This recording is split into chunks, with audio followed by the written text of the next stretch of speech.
আজি ফল্গু উৎসৱৰ আৰম্ভণিৰ দিন বটদ্ৰৱা থানলৈ আহি গুৰুজনাক মোৰ প্ৰণাম জনালোঁ, ভগৱতক সহায় কৰিলোঁ আৰু অসমবাসী ৰাইজৰ মংগল কামনা কৰিলোঁ। স্যাৰ, আজিৰ পৰা এটা নতুন নিৰ্দেশনা আপুনি ইয়াত দিলে যে 12 বছৰত আজি আমাৰ যি আৱিৰ্ভাৱ ক্ষেত্ৰ আছে, যোৱা কেইদিনমানৰ পৰা আমি দেখিছোঁ যে তাতে মানুহে সোমাইছে বিভিন্ন ধৰণৰ সাজ পোছাক পিন্ধি। তাৰ যিটো পবিত্ৰতা সেইটো অক্ষুণ্ণ ৰখাটো মানুহে বিচাৰে। সেইকাৰণে আমি এটা সিদ্ধান্ত লৈছোঁ যে সেই থানত যিহেতু ভাগৱতৰো আকৃতি আছে, কোনো যোৱাত আপত্তি নাই, খালি জাতীয় সাজ পোছাক পৰিধান কৰি যাব। 12 বছৰৰ তলৰ শিশুৰ কাৰণে মুকলি থাকিব, কিন্তু 12 বছৰৰ ওপৰত যিসকলে তাত যাব বিচাৰিব জাতীয় সাজ পোছাক পৰিধান কৰি যোৱাটো আমি বিচাৰিছোঁ। আজিৰ পৰা কাৰ্যকৰী কৰিব চাগে? মই আজি কৈ দিম, লগে লগে আৰু নহয়, 2-3 দিন গভৰ্ণমেণ্টৰ ফাইল চলিব, এপ্ৰুভেল হ'ব, 2-3টা দিনটো লাগে।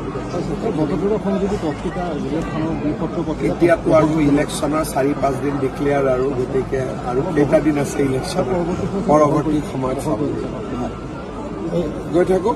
শাসকীয় পক্ষই ধুমুহাৰ দৰে প্ৰচাৰ চলাইছে আৰু বিৰোধী শান্ত হৈ বহি আছে বুলি কৈছে অখিল। মই নাজানো, আমিতো আমাৰ কষ্টখিনি কৰি আছোঁ, তেওঁলোকে কি কৰিছে মই চাব সময় পোৱা নাই। যোৱা 3 দিন 14 ঘণ্টা কৰি মই খালি গাড়ীৰ ওপৰতে আছোঁ। অখিল গগৈ অসমত স্বীকাৰ কৰিছে যে মই একেবাৰে চোৱাও নাই। এনে অখিল গগৈৰ ফেচবুক লাইভ মই ৰাতি চাওঁ, এইকেইটা দিন সেইটো সময় পোৱা নাই। ছাৰ, বটদ্ৰৱা বিধায়িকাগৰাকীয়ে এইবাৰ নগাঁও বটদ্ৰৱাত টিকেটে নিবিচাৰিলে, কংগ্ৰেছৰ যিগৰাকী বিধায়িকা আছিলে তেওঁতো আগৰ পৰাই তেওঁতো ঢিঙৰে বিধায়িকা।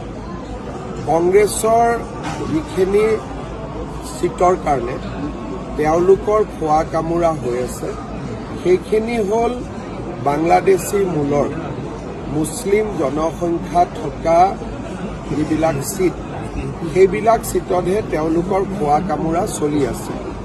তাৰ পৰাই অসমৰ ৰাইজে এটা কথা বুজি পোৱা উচিত যে কংগ্ৰেছ দল অসম আৰু অসমীয়াৰ মাজত নাই। এই কথাটো একেবাৰে জল পট কৰি আজি ওলাই আহিছে। অখিল গগৈৰ লগতো কাজিয়া কোনকেইটা চিটক লৈ লাগিছে? বাংলাদেশী মূলৰ মুছলিম চিট। তাৰমানে মই প্ৰথমৰ পৰাই কৈ আহিছোঁ যে তেওঁলোক অসম আৰু অসমীয়াৰ লগত নাই। নাটক কৰাটো বাদ দিয়ক, কিন্তু এতিয়া যদি যোৰহাট চিট লৈ কাজিয়া লাগিলহেঁতেন, ডিব্ৰুগড়লৈ কাজিয়া লাগিলহেঁতেন, তেতিয়া আপুনি বুজি পাব। কিন্তু তেওঁলোকৰ আত্মাটো বা তেওঁলোকৰ আত্ম অভিমান, স্বাভিমান, তেওঁলোকে বাংলাদেশী মূলৰ মুছলিম মানুহৰ ওচৰত মৰ্টগেজ দি থৈ দিছে।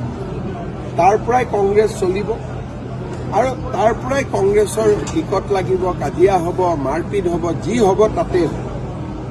বাকী জেগাত তেওঁলোকক মানুহেও নিবিচাৰে আৰু তেওঁলোকেও মানুহক নিবিচাৰে।